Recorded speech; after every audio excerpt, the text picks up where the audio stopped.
अस्सलाम वालेकुम स्टूडेंट्स, ये हमारा क्लास 8 का लेक्चर नंबर 2 है।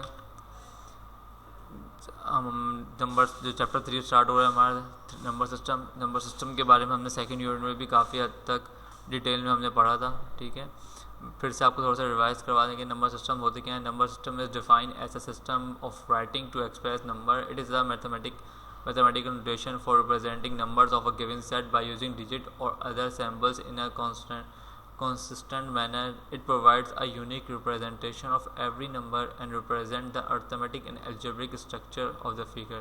It also allows us to operate arithmetic operations like addition, subtraction and division. ठीक है, नंबर सिस्टम बेसिकली स्टूडेंट्स हमारा एक जो होता है वो मैथमेटिकल नोटेशन होता है। ठीक है, जिसको हम रिप्रेजेंट करते हैं हमारे नंबर्स को। ठीक है, ये यूनिक मीन्स यहाँ पे कि मतलब एक अलग मेथड है बिल्कुल। ठीक है, जो किसी भी नंबर को रिप्रेजेंट करने के लिए, और इसके ज़रिए हम अपने अर्थमेटिक ऑपरेशन जैसे एडिशन, सब्ट्रैक्शन, डिवीजन वगैरह कर सकते हैं। जैसे हमने यूनिट 2 में भी आपको याद होगा हमने जब किए थे इसके थ्रू एडिशंस भी किया था हमने, सब्ट्रैक्शन भी की थी, मल्टीप्लिकेशन भी की थी हमने। ठीक है, डिवीजन उसमें हमने नहीं की थी और डिवीजन भी हम उसमें कर सकते हैं। ठीक है, नंबर सिस्टम की बेसिकली स्टूडेंट्स है तो 5 टाइप्स, मगर 4 मोस्ट इम्पॉर्टेंट होती हैं। ठीक है,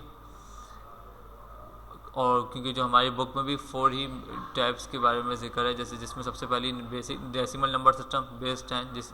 decimal number system base 10 students वो डेसिमल नंबर सिस्टम है जो हम नॉर्मली यूज़ करते हैं, जो हमारी काउंटिंग होती है 1 से 9 तक।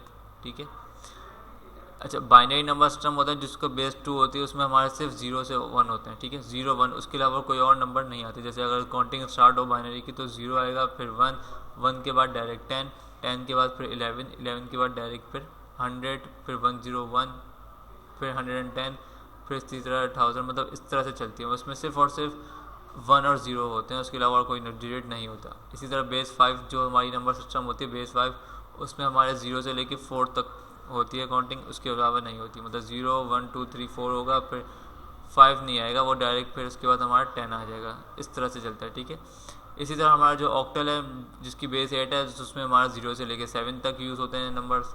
ठीक है, हेक्साडेसिमल नंबर सिस्टम हमारे इस कोर्स में है नहीं है, क्योंकि इसमें हमारी जो 1 से लेके 9 तक तो होता है, उसके बाद फिर हमारा अल्फ़ाबेट आ जाता है कि 1 से 0 से लेके 9 तक तो हमारे अल्फ़ाबेट चलते हैं। फिर जो हमारा 10 उसको हम ए बोलते हैं, 11 को बी, 12 को सी, 13 को डी, इसी तरह आगे चलता रहता है। ठीक है, क्योंकि उसमें हमारे 15 तक यूज़ होते हैं, मगर 15 तक भी वो पूरे यूज़ नहीं होते हैं, उसमें अल्फ़ाबेट 9 के बाद अल्फ़ाबेट आ जाते हैं। ठीक है स्टूडेंट्स,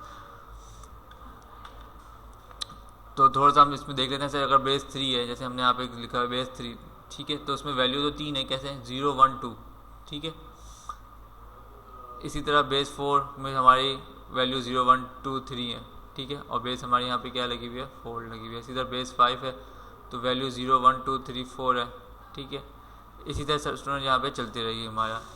तो ये सिर्फ समझाने के लिए आपको ये चार्ट बताया है कि अगर कोई भी बेस हो तो उसमें जैसे अगर बेस 6 है तो उसमें 6 नहीं होगा, 6 से पहले से 5 है, 5 तक हमारे 0 से लेके 5 तक के नंबर्स होंगे। अगर बेस 7 तो 0 से लेके 6 तक के हमारे नंबर्स होंगे उसमें। ठीक है, और यहाँ पे हमारा स्टूडेंट लेक्चर एंड होता है। Thank you.